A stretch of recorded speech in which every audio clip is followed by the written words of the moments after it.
শোকের চাদরে ঢাকা পড়েছে মধ্যপ্রাচ্যের ধনী দেশ কাতার। ৭৪ বছর বয়সে বিদায় নিলেন আধুনিক কাতারের প্রতিষ্ঠাতা ও দেশটির ফাদার আমির শেখ হামাদ বিন খলিফা আল থানি। রবিবার সকালে তার প্রয়াণের ঘোষণা দেন দেশটির রাজকীয় প্রশাসন আমিরি দেওয়ান। প্রিয় নেতাকে হারিয়ে স্তব্ধ কাতারের সাধারণ নাগরিক থেকে শুরু করে প্রবাসী বাসিন্দারাও। আমাদের নেতা ফাদার আমির শেখ হামাদ ছিলেন আধুনিক কাতারের রূপকার। তার শাসনামলে সব ক্ষেত্রে কাতারের অভূতপূর্ব উন্নয়ন হয়েছে। শেখ হামাদকে হারিয়ে দেশের প্রতিটি নাগরিক আজ শোকে নিমজ্জিত। ১৯৯৫ সালে এক রক্তপাতহীন অভ্যুত্থানের মাধ্যমে ক্ষমতা গ্রহণ করেন শেখ হামাদ। তার দূরদর্শী নেতৃত্বেই কাতার পায় নতুন এক দিগন্ত। তরলীকৃত প্রাকৃতিক গ্যাস বা এলএনজি রপ্তানির মাধ্যমে কাতারকে বিশ্বের শীর্ষে নিয়ে যান তিনি। শুধু জ্বালানি নয়, বিশ্ব গণমাধ্যমের বিপ্লব ঘটানো আল জাজিরা টেলিভিশন প্রতিষ্ঠা করেন এবং ২০২২ সালের ফিফা বিশ্বকাপ আয়োজনের ঐতিহাসিক গৌরবও আসে তার হাত ধরেই। ২০১০ সালের ডিসেম্বরে যখন ফিফা কাতারকে আয়োজক হিসেবে ঘোষণা করে, তখন শেখ হামাদি ছিলেন দেশটির আমির। একটি ছোট মরুভূমির দেশকে ফুটবল বিশ্বকাপের মতো মহাযজ্ঞের ভেন্যু বানানোর এই দুঃসাহসিক ও দূরদর্শী স্বপ্নটি ছিল তারই মস্তিষ্কপ্রসূত। শেখ হামাদ ২.৫ মিলিয়ন জনসংখ্যা আর মাত্র ১১,০০০ বর্গ কিলোমিটারের ছোট দেশটিকে পরিণত করেন বৈশ্বিক বিনিয়োগ ও কূটনীতির অন্যতম কেন্দ্রবিন্দুতে। ২০১২ সালে গাজায় প্যালেস্টিনিয়ানদের উদ্দেশ্যে দেয়া শেখ হামাদের ঐতিহাসিক বক্তব্য প্যালেস্টাইন সংকটের গভীর তথ্য সামনে নিয়ে আসে। তিনি প্যালেস্টিনিয়ানদের অভ্যন্তরীণ বিভেদ এবং আরব দেশগুলোর মধ্যকার ফাটলকে প্যালেস্টাইন মুক্তির পথে বড় অন্তরায় হিসেবে চিহ্নিত করেন। أولاً والعرب ثانياً كانت أشد ضرراً بالقضية الفلسطينية من العدوان الإسرائيلي المتكرر। ২০১৩ সালের জুনে এক বিরল ও শান্তিপূর্ণ ক্ষমতা হস্তান্তরের মাধ্যমে ছেলে শেখ তামিম আল থানির কাছে দায়িত্ব অর্পণ করে অবসরে যান এই মহানায়ক। তার মৃত্যুতে মধ্যপ্রাচ্যের বিভিন্ন দেশের পক্ষ থেকে গভীর শোক ও সমবেদনা জানানো হয়েছে। দেশটিতে ঘোষণা করা হয়েছে ৩ দিনের রাষ্ট্রীয় শোক। শোক চলাকালে দেশটির সব সরকারি ও স্বায়ত্তশাসিত প্রতিষ্ঠান চালু থাকলেও দেশটির জাতীয় পতাকা অর্ধনমিত থাকবে। অধিকৃত ওয়েস্ট ব্যাংকে প্যালেস্টিনিয়ানদের উচ্ছেদ করে জমি দখলের আগ্রাসন থামছেই না। শনিবার সকালে রামাল্লার আল মুগাইর গ্রামে মোহাম্মদ আবু আলিয়া নামের এক প্যালেস্টিনিয়ানের বাড়িতে অতর্কিত চড়াও হয় একদল সশস্ত্র ইসরায়েলি অবৈধ বসতি স্থাপনকারী। রয়টার্সের হাতে আসা ভিডিও ফুটেজে দেখা যায় সেটলারদের সাথে মিলে স্বয়ং ইসরায়েলি সেনারাই প্যালেস্টিনিয়ানদের বসত বাড়ির সুরক্ষা বেষ্টনী কেটে ভেতরে ঢোকার পথ তৈরি করে দিচ্ছে। আমরা যখন ঘুমাচ্ছিলাম তখন তারা এসে আমাদের দরজায় লাথি মারতে শুরু করে। একজন এসে আমাকে জিজ্ঞেস করলো, তোমরা এখানে কেন আছো? আমি বললাম, এটা আমার বাপদাদার জমি। সে আবার প্রশ্ন করলো, কতদিন ধরে আছো এখানে? আমি জবাব দিলাম, ১০০ বছর ধরে। এটা আমার নিজের ভূমি, আমি এখানেই থাকি এবং আমার সন্তানরাও আমার পাশেই থাকে। অবৈধ বসতি স্থাপনকারীরা ভেতরে ঢোকার চেষ্টা করলে প্যালেস্টিনিয়ানরা সে সময় প্রধান দরজা আটকে দেয়। জীবননাশের হুমকি সত্ত্বেও নিজেদের পৈতৃক বাড়িটি ছেড়ে এক চুলো নড়তে রাজি নন এই প্যালেস্টিনিয়ান দম্পতি। আমি আমার স্বামীকে বলেছিলাম যে ওরা ঘরের ভেতরে ঢুকে আমাদের ঘুমন্ত অবস্থাতেই গুলি করে মেরে ফেলবে। ওরা আমাদের মেরেই ফেলুক, কিন্তু আমি আমার নিজের বাড়ি ছেড়ে কোথাও যাব না। প্যালেস্টিনিয়ানদের ওপর সেটলারদের এই হামলার খবর ছড়িয়ে পড়লে গ্রামের যুবকরা প্রতিরোধ করে তোলে। প্যালেস্টিনিয়ান স্বাস্থ্য মন্ত্রণালয়ের তথ্য মতে পরিস্থিতি নিয়ন্ত্রণে আনার নামে ইসরায়েলি বাহিনী উল্টো প্যালেস্টিনিয়ানদের লক্ষ্য করে গুলি ছোড়ে। এতে একজন প্যালেস্টিনিয়ান যুবকের শরীরে গুলি লাগে এবং ১০ বছর বয়সী এক শিশু স্টান গ্রেনেডের আঘাতে গুরুতর আহত হয়। অবশ্য তেল আভিভের সামরিক মুখপাত্র এক বিবৃতিতে দাবি করেছে, ইসরায়েলি বেসামরিক নাগরিকদের ওপর প্যালেস্টিনিয়ানরা পাথর নিয়ে চড়াও হলে দাঙ্গা দমনে মাঠে নামে সেনাবাহিনী। একটি বাড়ি থেকে পাথর ছোড়া হচ্ছিল এমন সন্দেহে তারা কম্পাউন্ডে তল্লাশি চালায় এবং এক প্যালেস্টিনিয়ান বিক্ষোভকারীকে আটক করে। তবে গ্রামবাসীদের অভিযোগ, সেটলাররা আগেই তাদের ফসলি জমিতে গবাদি পশু ছেড়ে দিয়ে ব্যাপক ক্ষয়ক্ষতি করেছে। রাজধানী কিভ, ওডেসা ও সুমিতে রাশিয়ার উপর্যুপরি ক্ষেপণাস্ত্র ও ড্রোন হামলার পর পশ্চিমা মিত্রদের ওপর চরম ক্ষুব্ধ ইউক্রেনের president Volodymyr Zelensky. American Patriot ক্ষেপণাস্ত্রের তীব্র সংকটের কারণে রুশ দূরপাল্লার ব্যালিস্টিক ক্ষেপণাস্ত্র ভূপাতিত করতে পারছে না কিভ। এই পরিস্থিতিতে মিত্রদের কাছ থেকে দ্রুত অস্ত্র বুঝে পেতে ইউক্রেনের কূটনৈতিক কৌশলে বড় ধরনের পরিবর্তনের ডিক্রি জারি করেছেন জেলেনস্কি। আমি ইউক্রেনে কূটনৈতিক প্রচেষ্টার বড় পরিবর্তনের প্রস্তুতি নিচ্ছি। অস্ত্র সরবরাহের চুক্তিগুলো যেন দ্রুত বাস্তবায়ন করা হয়, সেজন্য আমাদের অংশীদারদের সাথে সহযোগিতার একটি নতুন স্তর প্রয়োজন। এর মধ্যে পেট্রিয়ট সিস্টেমের লাইসেন্স নিয়ে আমেরিকার সাথে এবং নিজস্ব ক্ষেপণাস্ত্র প্রতিরক্ষা সক্ষমতা বাড়াতে ইউরোপিয়ান দেশগুলোর সাথে যৌথ প্রতিরক্ষা প্রকল্পের কাজ অনেক দ্রুত সম্পন্ন করতে হবে। যুদ্ধকালীন এই চরম সংকটের মাঝেই দেশের অভ্যন্তরীণ রাজনীতি ও প্রশাসনে বড় রদবদলের সিদ্ধান্ত নিয়েছেন ইউক্রেনিয়ান প্রেসিডেন্ট। দীর্ঘদিনের বিশ্বস্ত প্রধানমন্ত্রী ইউলিয়াস হভেরিদ্যাঙ্কোকে পদ থেকে সরিয়ে অন্য একটি গুরুত্বপূর্ণ কূটনৈতিক দায়িত্বে পাঠানোর প্রস্তাব দিয়েছেন তিনি। তবে কূটনৈতিক ও প্রশাসনিক এই টানাপোড়েনের মধ্যেও রাশিয়ার অভ্যন্তরে ও কৃষ্ণ সাগরে ব্যাপক ড্রোন হামলা চালিয়ে যাচ্ছে ইউক্রেন।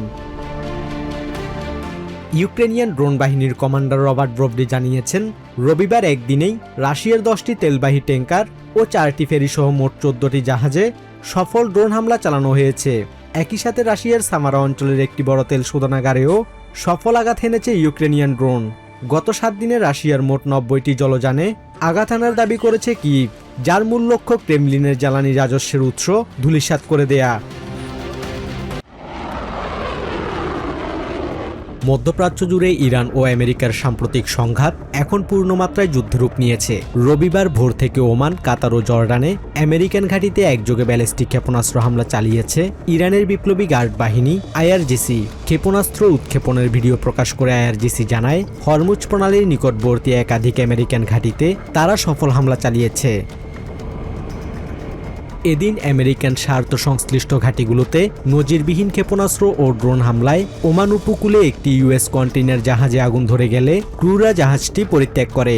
একই সাথে ওমানের দুকম বন্দরে আমেরিকান রণতরী রিফুয়েলিং প্ল্যাটফর্ম এবং কাতারের আল উদেইদ ঘাঁটির ফাইটার জেট মেইনটেন্যান্স সেন্টার এবং জর্ডানের ড্রোন হাঙ্গারে আঘাত হানে ইরানি মিসাইল। এতে সুনির্দিষ্টভাবে কাতারের আল উদেইদ ঘাঁটির যুদ্ধবিমান, রক্ষণাবেক্ষণ কেন্দ্র এবং কমান্ড ও কন্ট্রোল ফ্যাসিলিটি ধ্বংস হয়ে গেছে বলে জানায় আইআরজিসি। এর আগে শনিবার ইরানে 140টি সামরিক লক্ষ্যবস্তুতে আঘাত হানার কথা জানায় ইউএস সেন্ট্রাল কমান্ড। ইরানের ক্ষেপণাস্ত্র ও নৌঘাঁটি, নৌ সক্ষমতা, গোলাবারুদ মজুত কেন্দ্র, যোগাযোগ নেটওয়ার্ক এবং উপকূলীয় নজরদারি কেন্দ্র ইউএস বিমান ও ক্ষেপণাস্ত্র হামলার অন্তর্ভুক্ত ছিল বলে জানায় সেন্টকম। মূলত এসব হামলার জবাবেই সামরিক আগ্রাসন অভিহিত করে তৃতীয় পর্যায়ের পাল্টা হামলার কথা জানায় আইআরজিসি। পাল্টাপাল্টি হামলার পর একতরফা চুক্তির দিন শেষ বলে করা হুঁশিয়ার দিয়েছেন ইরানের শীর্ষ আলোচক ও পার্লামেন্ট স্পিকার মোহাম্মদ বাগের গালিবাফ। এক্সপোস্টে প্রেসিডেন্ট ট্রাম্পকে উদ্দেশ্য করে তিনি বলেন, কথা রাখুন নয়তো মূল্য চুকান, বাস্তব এখন দরজায় কড়া নাড়ছে। এদিকে হামলার সমান্তরালে বৈশ্বিক জ্বালানি সরবরাহের লাইফলাইন হরমুজ প্রণালী অনির্দিষ্টকালের জন্য বন্ধ ঘোষণা করেছে আইআরজিসি নেভি। অনুমোদনহীন রুটে চলায় একটি জাহাজে সতর্কতামূলক গুলি এবং ভিন্ন একটি জাহাজকে অচল করে দেওয়ার দাবি করছে আইআরজিসি। যদিও সেন্টকমের দাবি, হরমুজ প্রণালী এখনও উন্মুক্ত এবং এটি ইরানের নিয়ন্ত্রণে নেই। প্রণালীতে জাহাজ চলাচল নিরাপদ রাখতে ইউএস বাহিনী প্রস্তুত রয়েছে বলে জানিয়েছে সেন্টকম। পাল্টাপাল্টি এই সংঘাতের রেশ ছড়িয়েছে সাধারণ ইরানিদের মনেও। তেহরানের বাসিন্দারা বলছেন, আঘাত করলে পাল্টা প্রতিশোধ নেওয়া হবে। শত্রুপক্ষ যতক্ষণ আলোচনার টেবিলে না ফিরছে ততক্ষণ প্রতিরোধ করতে হবে। মানুষ চাপে থাকা সত্ত্বেও কূটনীতির স্বার্থে হরমুজ প্রণালী বন্ধ রাখতে হবে বলেও মনে করেন তেহরানের বাসিন্দারা। তারা যখন আঘাত করবে আপনাকেও পাল্টা আঘাত করতে হবে। আপনি যদি তা না করেন তার অর্থ হলো আপনি হেরে গেছেন, আপনি পরাজিত হয়েছেন এবং আপনি যথেষ্ট শক্তিশালী নন। আমি মনে করি হরমুজ প্রণালীটি বন্ধ করে দেওয়া উচিত যতক্ষণ না তারা আলোচনায় ফিরে আসে। আমি মনে করি হরমুজ প্রণালীটি আমাদের ব্যবস্থায় উন্মুক্ত রাখাই সবচেয়ে ভালো হবে, অর্থাৎ নিয়ন্ত্রণ আমাদের হাতেই থাকবে, তবে এটি সচল রাখাও জরুরি। উদ্ভূত পরিস্থিতিতে হরমুজ প্রণালীতে ট্রানজিট ব্যবস্থাপনা নিয়ে আলোচনা চালিয়ে যেতে সম্মতির কথা জানিয়েছে মাস্কাট ও তেহরান। ইরানের পররাষ্ট্রমন্ত্রী আব্বাস আরাকচির ওমান সফরের পর রবিবার যৌথ বিবৃতিতে দুই দেশ জানায়, হরমুজ প্রণালীতে সামুদ্রিক নিরাপত্তা প্রদানের বিষয়ে পারস্পরিক বোঝাপড়ায় পৌঁছানোর লক্ষ্যে ওমান ও ইরান রাজনৈতিক এবং আইনি আলোচনা চালিয়ে যাবে। শান্ত হওয়ার পরিবর্তে ভারতের মণিপুরে আবারও মাথাচাড়া দিয়ে উঠেছে জাতিগত প্রতিহিংসার আগুন। শনিবার ইম্ফল পশ্চিম জেলার লেইলন বাইফেই গ্রামের কাছে মেইতেই সম্প্রদায়ের অন্তত 4টি বাড়ি লক্ষ্য করে অগ্নিসংযোগের ঘটনা ঘটে। 2023 সালের ভয়াবহ দাঙ্গার সময় প্রাণভয়ে এই বাড়িগুলো ছেড়ে নিরাপদ আশ্রয়ে চলে গিয়েছিলেন বাসিন্দারা। দীর্ঘদিন ধরে পরিত্যক্ত থাকা সেই বাড়িগুলোতেই এবার নতুন করে আগুন দেয়া হয়েছে। কুকি সম্প্রদায়ের নারীরা এসে এই বাড়িগুলোতে আগুন ধরিয়ে দিয়ে চলে যায়। পরবর্তীতে যখন আমাদের লোকজন এখানে ছুটে আসে, তখন উল্টো ভারতীয় সেনাবাহিনী আমাদের লক্ষ্য করে টিয়ার গ্যাস নিক্ষেপ করা শুরু করে। কুকি সম্প্রদায়ের লোকেরা আমাদের 3 থেকে 4টি বাড়ি সম্পূর্ণ পুড়িয়ে দিয়েছে। অগ্নিসংযোগের ঘটনার পর তীব্র ক্ষোভে ফেটে পড়েন স্থানীয় মেইতেই বাসিন্দারা। ঘটনাস্থলে মোতায়েন করা ভারতীয় নিরাপত্তা বাহিনীর সাথে ব্যাপক সংঘর্ষে জড়িয়ে পড়ে তারা। পরিস্থিতি নিয়ন্ত্রণে আনতে পুলিশ ও সেনা সদস্যরা চড়াও হলে রণক্ষেত্রে পরিণত হয় পুরো এলাকা। বিক্ষোভকারীদের ছত্রভঙ্গ করতে লাঠিচার্জ এবং টিয়ার গ্যাসের শেল ছোড়ে নিরাপত্তা বাহিনী। এই ধাওয়া পাল্টা ধাওয়ায় বেশ কয়েকজন স্থানীয় বাসিন্দা আহত হয়েছেন। এবারের নতুন উত্তেজনার পেছনে রয়েছে গত মাসের একটি নৃশংস ঘটনা। চলতি বছরের শুরুর দিকে এই এলাকা থেকেই 18 জনকে অপহরণ করা হয়েছিল। পরবর্তীতে গত 10 জুন তাদের মধ্যে 6 জনের খণ্ডিত মরদেহ উদ্ধার করা হলে মেইতেই ও কুকি সম্প্রদায়ের মধ্যে চরম উত্তেজনা বিরাজ করছিল। শনিবারের এই অগ্নিসংযোগ সেই ক্ষোভেরই নতুন বহিঃপ্রকাশ বলে মনে করছেন বিশ্লেষকরা। 2023 সালের মে মাস থেকে মণিপুরের সংখ্যাগরিষ্ঠ ও প্রধানত হিন্দু ধর্মাবলম্বী মেইতেই সম্প্রদায়ের সাথে মূলত খ্রিস্টান ধর্মাবলম্বী কুকি উপজাতিদের মধ্যে এই রক্তক্ষয়ী সংঘাতের সূত্রপাত। সরকারি চাকরি ও অর্থনৈতিক কোটার দাবিকে কেন্দ্র করে শুরু হওয়া এই গৃহযুদ্ধে এ পর্যন্ত অন্তত 260 জন প্রাণ হারিয়েছেন এবং গৃহহীন হয়েছেন 60,000-এরও বেশি মানুষ। দীর্ঘদিন পার হলেও ভারত সরকারের কোনো শান্তি প্রক্রিয়ায় মণিপুরের এই দীর্ঘমেয়াদী জাতিগত ফাটল মেটাতে পারছে না। বিশ্ব চ্যাম্পিয়নের মুকুট ধরে রাখার অভিযানে আরেক ধাপ এগিয়েছে আর্জেন্টিনা। বিশ্বকাপের কোয়ার্টার ফাইনালের ম্যাচে সুইজারল্যান্ডকে 3-1 গোলে হারিয়েছে আলবিসেলেস্তারা। দলের এই জয়ে নিউ জার্সির অ্যাটলান্টিক সিটিতেও আনন্দ উল্লাসে মেতে ওঠেন প্রবাসী আর্জেন্টিন সমর্থকরা।